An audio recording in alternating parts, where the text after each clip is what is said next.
आज के कार्यक्रम के अध्यक्ष एडवोकेट एस.के. भंडारे सर, राष्ट्रीय उपाध्यक्ष भारतीय बौद्ध महासभा एवं स्टाफ ऑफिसर समता सैनिक दल, साथ ही इस कार्यक्रम के मुख्य जो आयोजक है आदरणीय इंजीनियर पद्माकर गणवीर जी, और साथ ही इस मंचासीन सदैव साथी राव साहेब ढेपे जी, सदैव ताई सुरेखा ताई काकड़े, सदैव रमेश पीसे सर, ओबीसी नेता महासचिव राष्ट्रीय संयुक्त मोर्चा आदरणीय जावेद पाशा सर,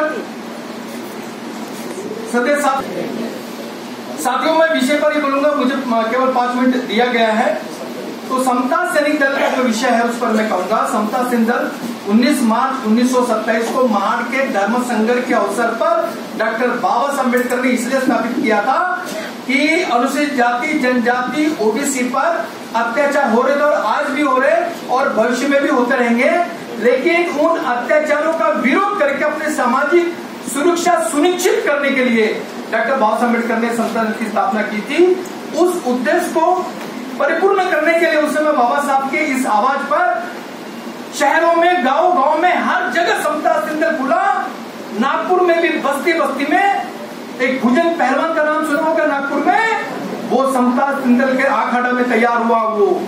और हर शहर में साथियों 1930 में डॉक्टर अम्बेडकर का जो वहां एक मोर्चा निकला था नासिक में, कालाराम मंदिर सत्याग्रह, वहां पर बाबा साहब पर सवर्ण लोगों ने पत्थर फेंके थे, लेकिन बाबा साहब का बचाव एक महिला सैनिक ने किया था, वो भी लाठी घुमाकर, बर्रा घुमाकर।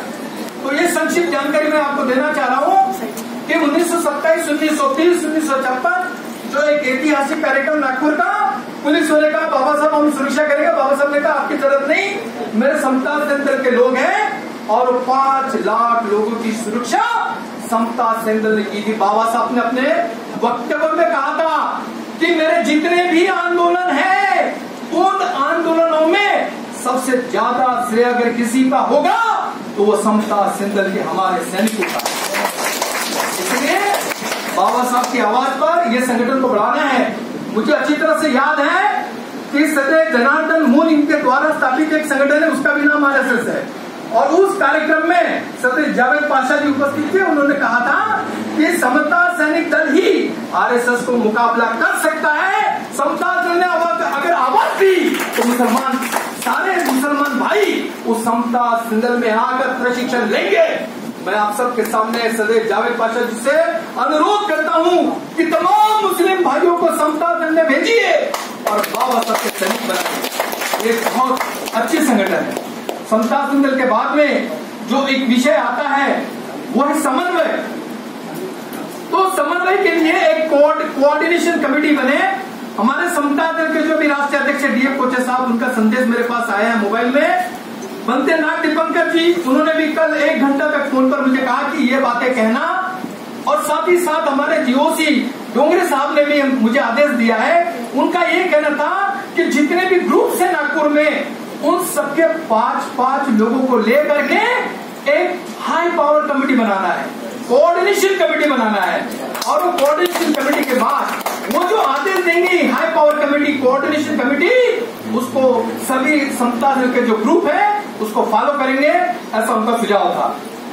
दूसरा राजनीति का है, तो मेरा यह सुझाव होगा कि समता सैनिक दल को कुछ सालों तक, कम से कम 5 से 10 साल तक राजनीति से अलग रखना है। वो इसलिए मैं कह रहा हूं कि डॉक्टर बाबा साहब अम्बेडकर ने स्वयं ही कहा था कि जब तक सामाजिक परिवर्तन नहीं होता राजनीतिक परिवर्तन करना बेईमानी है। और इसलिए मैं कहता हूं अपने समाज के अंदर 50 ग्रुप आरपीआई की क्यों है, उसकी वजह यही है कि कोई भी खड़ा होता है 1 लाख रुपए उनसे ले लेता है और घर बैठ जाता है, वोट बढ़ जाते हैं। तो इस पर अभी फिलहाल समता सैनिक दल को अलग रखना पड़ेगा। ये मेरा व्यक्तिगत विचार है, ये कोई दल का नहीं, लेकिन मेरा व्यक्तिगत विचार है कि कम से कम ये 5-10 साल दीक्षा भूमि है। ये दीक्षा भूमि भारतीय बौद्ध महासभा की है।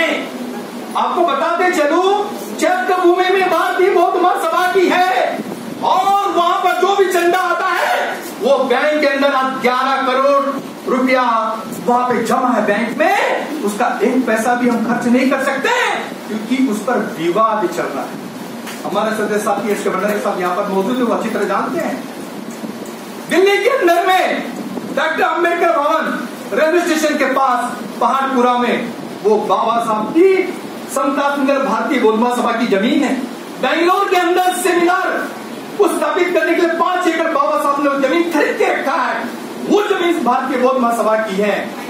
भारतीय बौद्ध महासभा समता सैनिक दल की जहां जहां पूरे भारत में बाबा साहब का खरीदा हुआ जो एक तरह से एक संपत्ति है, उसको हमने उस पर अपना दावा ठोकना चाहिए। और ये किसी एक परिवार की नहीं बल्कि पूरे एक समाज की उसमें मालिकियत होना चाहिए। परिवारवाद को प्रश्रय इसलिए नहीं देना चाहिए कि तथागत बुद्ध ने अपने लड़के को भिक्षु संघ का अध्यक्ष नहीं बनाया। बाबा साहब ने भी यशवंतराव जी को पत्र भेजा था, यशवंतराव जी आप संगठन में कुछ हेरफेर कर रहे हो, अगर बात आई तो मैं पुलिस में रिपोर्ट कर सकता हूं।